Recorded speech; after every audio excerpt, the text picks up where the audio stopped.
لیکن جب کوئی استقبال کرنے والا نہ ہو، جب کوئی نظر پیش کرنے والا نہ ہو، جب کوئی دعوت کھلانے والا نہ ہو، اس وقت کبھی سائیکل پر، کبھی پیدل اور کبھی بسوں میں، گورنمنٹ کی بسوں میں سفر کرتے ہوئے دیہاتوں میں جا کر عشق مصطفیٰ کی دعوت دینا، یہ اگر آج اس دور کے اندر ہم کسی کو اس علاقے کے حوالے سے بنیاد کے طور پر دیکھتے ہیں تو وہ ذات حضور مفتی اعظم برار رحمۃ اللہ علیہ۔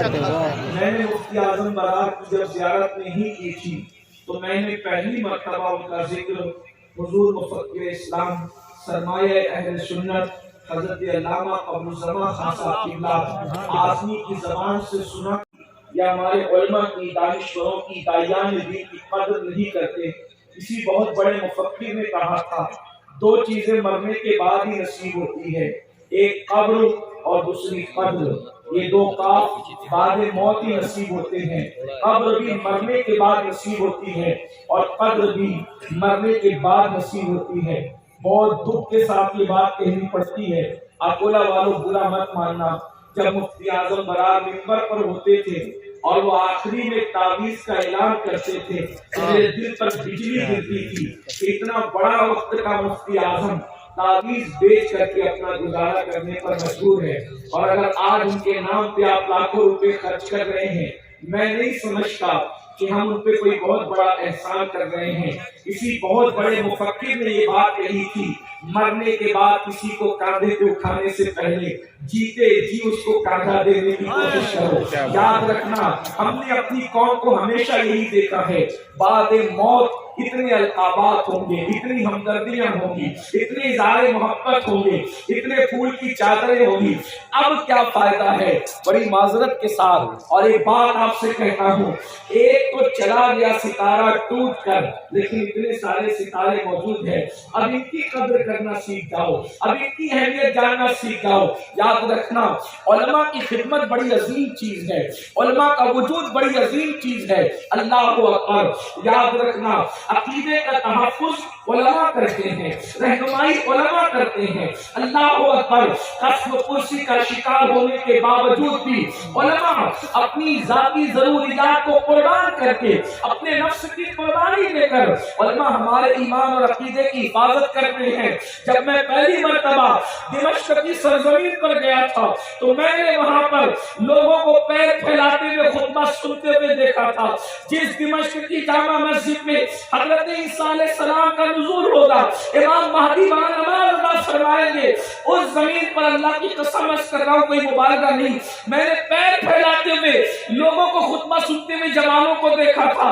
اس دن مجھے یہ احساس ہوا تھا اللہ ہند کے علماء پر رحمتوں کی برسات فرمائے۔ اگر ہمارے علماء نے ہم پر محنت نہ کی ہوتی تو ہم بھی انہی کی طرح غافل ہوتے جیسے یہ غافل ہے۔ ورنہ دیکھ لے اور لوگوں میں مذہبی بیداری اور ہندوستان کی مذہبی بیداری میں زمین اور آسمان کا فرق ہے۔ اگر یہ فرق ہے تو اس میں ہمارے علماء کی محنتوں کا نتیجہ ہے، اور بالخصوص یہ جو اسپیڈ پیدا کی ہے، اس کا پورا سر اور اس کا پورا سہنا کسی کے سر جاتا ہے تو وہ ذات مجدد ملت آسیا، امام اہل سنت، فخر زمین و زمن، امام احمد رضا خان محدث بریلوی کی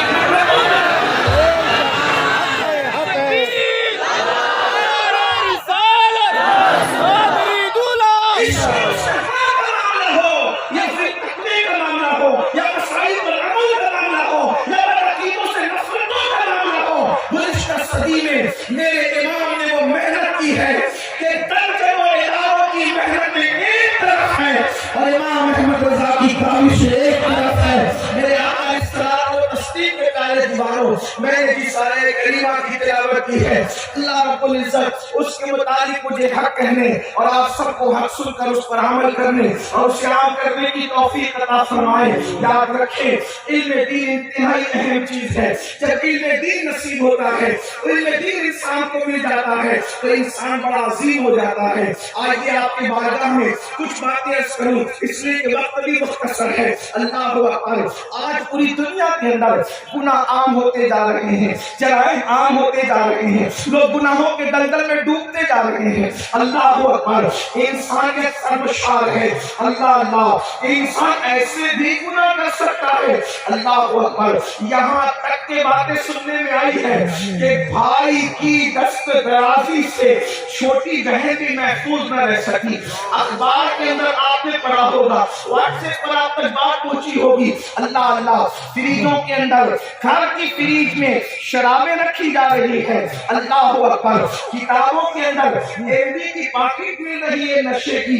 یہ حالات ہے، ان حالات میں گناہوں پر کنٹرول کرنے کا کیا ذریعہ ہے؟ یاد رکھیے بہت اختصار کے ساتھ، اللہ اکبر، گناہ جب اپنے پیر پھیلا چکے ہیں، گناہوں سے انسان اپنے آپ کو بچا نہیں پا رہا ہے، جرائم کا دور دورہ ہے، گناہ میں کے دلدل میں انسان گلے تک ڈوب چکا ہے، ایسے موقع پر سسکتی ہوئی انسانیت میں تصور کرتی ہے آخر کیا کریں جس کی وجہ سے ہم انسان کو گناہ سے بچا سکیں؟ تو اس کا بہترین ذریعہ یہ بات طے ہوتی ہے، وہ اللہ کا خوف ہے، وہ اللہ کی خشیت ہے، وہ خشیت ربانی ہے۔ اس لیے کہ جب خوف خدا انسان کے دل میں پیدا ہوتا ہے تو اس کے دل کا رشتہ خود بخود گناہوں سے ٹوٹ کر کے رحمان کی طرف جڑتا ہوا چلا جاتا ہے، خدا خانوں کی طرف اس کی توجہ ہوتی چلی جاتی ہے۔ اللہ کی خشیت، اللہ اکبر، وقت کے مجرموں کو خدا کی معرفت عطا کرتے ہیں۔ اللہ کی خشیت، اللہ اکبر، انسان کو اللہ رب العزت کی بارگاہ میں جھکنے کا شعور عطا کرتی ہے۔ خدا کی خشیت انسان کو اللہ رب العزت کی بارگاہ کے اندر جھکنے کا تصور عطا کرتی ہے۔ خدا کی خشیت انسان کو نیک بناتی ہے۔ خدا کی خشیت انسان کو متقی بناتی ہے۔ خدا کی خشیت انسان کو پرہیزگار بناتی ہے۔ خدا کی خشیت انسان کو گناہوں سے روکنے کا عظیم ذریعہ ہے۔ بے شمار انسان جب ان کو اللہ رب العزت کے خوف اور خشیت کی دولت نصیب ہوئی تو زنا کے اڈوں کو چھوڑ کر وہ خدا کی بارگاہ میں سجدہ ریز ہو گئے، شراب کو چھوڑ کر وہ اللہ کی بارگاہ میں سجدہ ریز ہو گئے، چوڑے کو چھوڑ کر وہ خدا کی بارگاہ کی طرف پلٹ آئے۔ اس لیے کہ خوف خدا انسان کو گناہوں سے روک لیتا ہے۔ خوف خدا اتنی بڑی دولت ہے، اللہ کے سچے رسول فرماتے ہیں جب کوئی بندہ اللہ کے خوف سے روتا ہے اور مکھی کے سر کے برابر اس کی آنکھ سے آنسو نکلتا ہے تو اللہ اس کے چہرے پر جہنم کی آگ کو حرام فرما دیتا ہے۔ اللہ کا خوف گناہوں سے روکنے کا بہترین ذریعہ ہے، لیکن آپ اندازہ تو کریں خوف خدا ملتا کہاں، خشیت ربانی ملتی کہاں ہے؟ گناہ سے روکنے کا ذریعہ خوف خدا، اور خوف خدا کہاں ملے گا؟ بازار میں خرید کر نہیں لے سکتے نا، اپنی طبیعت سے حاصل نہیں کر سکتے نا، تو اللہ کا خوف ملتا کہاں ہے؟ تو قرآن کہتا ہے انما یخشی اللہ من عبادہ العلماء، اللہ کے بندوں میں جو اللہ سے ڈرنے والے ہیں وہ علم والے، جب ان کے پاس علم ہوگا، علم آئے گا تو خدا کی خشیت آئے گی، علم آئے گا تو اللہ کا خوف آئے گا۔ اسی لیے آپ دیکھیں عرب کی بوریا نشین قوم کے اندر 23 سال کی قلیل مدت میں اللہ کے رسول نے جو انقلاب پیدا فرمایا تھا وہ خالص علمی انقلاب تھا، وہ خالص تعلیمی انقلاب تھا۔ میں اپنے نوجوانوں سے کہتا ہوں ڈاکٹر بنو، ٹیچر بنو، انجینئر بنو، لائر بنو، جج بنو، سب کچھ بنو، لیکن کم سے کم دین کا اتنا علم حاصل کرو جتنا علم کا حاصل کرنا فرض ہے، کیونکہ جب علم کی فضیلت بیان ہوتی ہے تو وہ ساری فضیلتوں کا اولین اگر کوئی مرکز ہے تو وہ علم دین ہے۔ آپ سب کچھ بن جائیں، برا مت ماننا اگر آپ ڈاکٹر، ٹیچر، انجینئر سب کچھ بن جائیں، آپ جاہل ہی رہیں گے اگر آپ نے علم دین حاصل نہیں کیا۔ جب آپ کو غسل کا طریقہ ہی نہیں پتا ہوگا، نماز کا طریقہ ہی نہیں پتا ہوگا، وضو کا طریقہ ہی نہیں پتا ہوگا، آپ کیا ہوں گے؟ آج اگر ڈاکٹر کوئی ڈاکٹر، سب کی بات نہیں کر رہا، اگر ڈاکٹر آج اگر کڈنی چراتا نظر آ رہا ہے مریض کی، تو کیوں؟ اس لیے کہ اس کے دل میں اللہ کا خوف نہیں ہے۔ اگر اللہ کا خوف ہوتا تو وہ لاش کا اور جسم اور جان کا سودا نہ کرتا۔ اور خوف کیوں نہیں ہے؟ کیونکہ اس کے پاس علم دین نہیں۔ اگر آج کوئی جج دنیا کا قاتل کے وارثین کو سزا دلوا کر، بلکہ مقتول کے وارثین کو سزا دلوا کر قاتل کو کلین چٹ دے رہا ہے، تو وجہ کیا؟ اس کے دل میں اللہ کا خوف نہیں، اس کے دل میں اللہ کی خشیت نہیں۔ حقدار کو حق نہیں دیا جا رہا ہے عدالتوں سے، بلکہ وہ عدالتیں بھی کر رہی، وہ تو کچہریاں بن گئی۔ کیوں؟ آئیے میں آپ کے سامنے کچہری اور عدالت کا فرق پیش کروں۔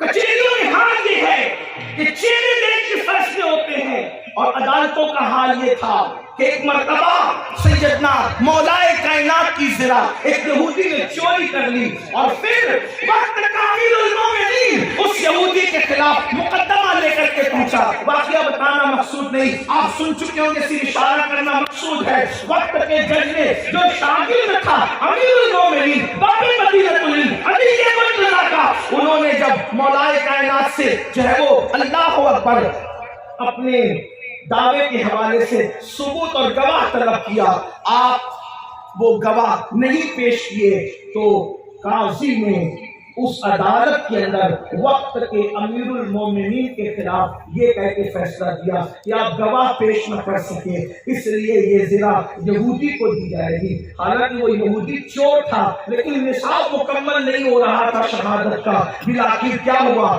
وہ زرا کا جب اعلان ہوا کہ امیر المومنین کو کہا گیا کہ یہودی کے حق میں فیصلہ ہو رہا ہے، امیر المومنین کے بظاہر خلاف فیصلہ ہو رہا ہے کہ یہ زرا یہودی کو دی جائے گی۔ یہودی زرا کا یہ اعلان سنتا ہے تو زرا بھی دیتا ہے اور کلمہ پڑھ کے مسلمان بھی ہوتا ہے کہ جس مذہب میں امیر المومنین کے خلاف فیصلہ ہوتا ہے وہ مذہب جھوٹا کیسے ہو سکتا ہے؟ وہ کلمہ پڑھ کے مسلمان ہو جاتا ہے۔ یہ کیوں تھا؟ علم دین تھا، علم تھا، دین کا علم ان کے پاس تھا۔ آج علم دین سے دور ہوئے، نہ نماز کا پتہ، نہ روزے کا پتہ، نہ حج کے مسائل، نہ زکوٰۃ کے مسائل۔ حق تو یہ ہے استنجا کا طریقہ بھی میری قوم کے جوانوں کو پتہ نہیں، نماز پڑھنے کا طریقہ بھی میری قوم کے جوانوں کو پتہ نہیں۔ اللہ کے بندوں، کب تک دنیا میں ڈوبے رہو گے؟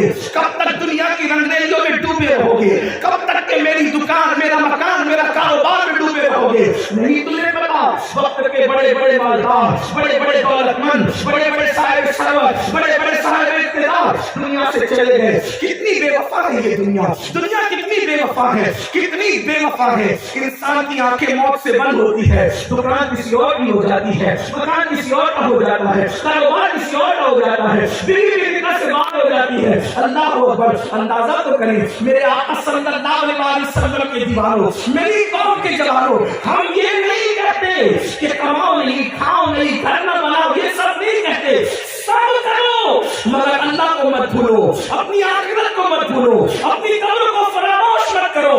جو چھوڑ کے جانا ہے اس کے لیے کتنی محنتیں کر رہے ہو، اور جس عمل کو قبر میں لے جانا ہے اس کے لیے کیا محنت کی۔ بات یہی ہے، اگر دلوں سے اللہ کا خوف نکلا ہے علم دین نہ ہونے کی وجہ سے، جو جتنا بڑا عالم ہوگا اس کے پاس اتنا ہی اللہ کا خوف ہوگا، اتنی اللہ کی خشیت ہوگی۔ اسی لیے آپ دیکھیں پوری کائنات میں مصطفیٰ جان رحمت سے بڑا کوئی عالم نہیں ہے اللہ کی مخلوق میں۔ اللہ رب العزت ان کے علم کی شان بیان کرتا ہے، وَعَلَّمَكَ مَا لَمْ تَكُنْ تَعْلَمْ وَكَانَ فَضْلُ اللَّهِ عَلَيْكَ عَظِيمًا۔ اے محبوب، ہم نے آپ کو وہ سب کچھ سکھا دیا جو آپ نہیں جانتے تھے۔ دنیا کا سب سے بڑا عالم اگر کوئی ہے وہ آمنہ کے لال مصطفیٰ جان رحمت کی ذات ہے۔ اسی لیے حضور جتنا اللہ سے ڈرتے ہیں اللہ کی مخلوق میں کوئی اتنا اللہ سے نہیں ڈرتا۔ اب ذرا سنیں، اب غور کریں، اللہ سے ڈرنے والی سب سے زیادہ ذات اگر کوئی حضور کی ذات ہے، سید المعصومین۔ جس وقت قبر کو دیکھتے تو رو پڑتے،